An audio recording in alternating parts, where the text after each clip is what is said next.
UP police को शामली के एक मदरसे से अहम जानकारी हासिल हुई है, जिसे पुलिस ने मरकजी एजेंसी आईबी से साझा किया है। पुलिस ने शामली के एक मदरसे में छापेमारी करके 4 गैर मुल्की अफराद को गिरफ्तार किया था। जराये के मुताबिक ये सभी म्यांमार के रहने वाले हैं। इन चारों के पास से वीजा और पासपोर्ट भी मिला है।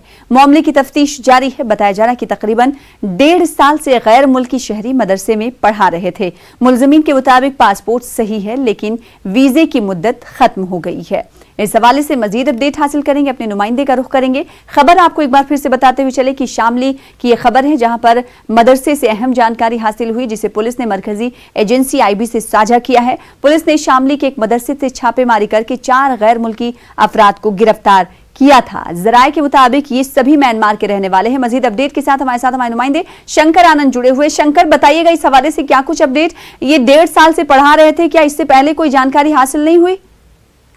वाकई में देखिए, ये काफी चौंकाने वाला मामला है, क्योंकि 1.5 साल से कोई गैर मुल्क का 4 ऐसे लोग जो वहां पे रह रहे हैं और वहां पे तालीम दे रहे हैं, और तालीम देने के बाद इसकी जानकारी किसी को नहीं थी।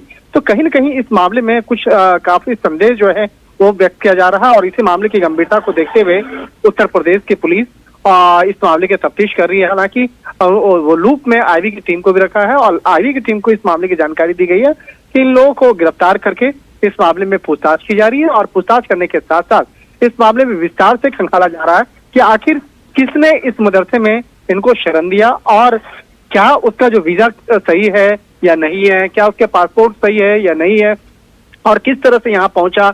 और अगर वीजा की अवधि समाप्त हो गई तो 1.5 साल तक आप कैसे किसी गैर मुल्क वासिंदे को आप यहाँ पे रख रहे हैं और यहाँ पर रख करके बच्चों की तालीम में आप लगाए हुए हैं।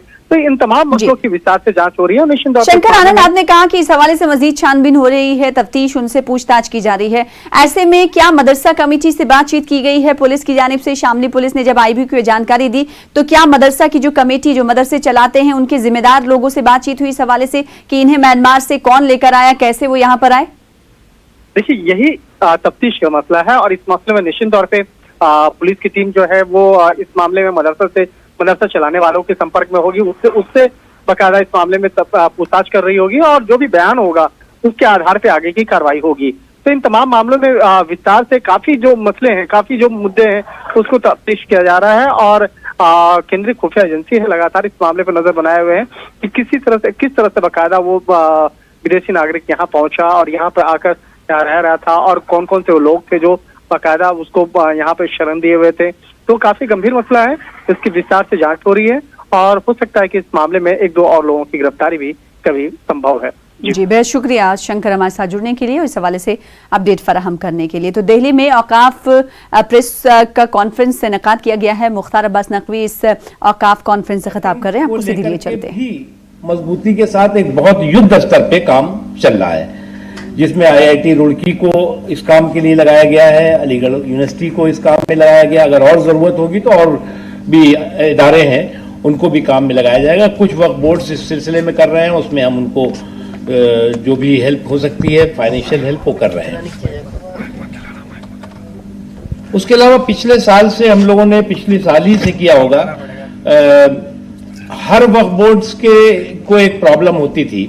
वो प्रॉब्लम ये होती थी कि साहब हमारे पास जो है वो लीगल एक्सपर्ट्स नहीं है, हमारे पास डाटा एंट्री ऑपरेटर्स नहीं है, सर्वेयर नहीं है। तो हम लोगों ने उस समय ये तय किया कि हम हर वक्त बोर्ड को जो है वो 5 या 6 भी 8 तक हम जो ऑफिसर्स हैं उनको हम मुहैया कराएंगे, और हम उनको वो अपॉइंट कर लें। वैसे तो पहले ये हुआ था कि हम अपॉइंट करके भेजेंगे, हमने कहा कि उस समय ये तय हुआ कि नहीं, स्टेट। तो आपको सीधे तौर पर तस्वीरें दिखा रहे थे दिल्ली से, जहां पर वक्फ कॉन्फ्रेंस का इनेकाद किया गया था। वक्फ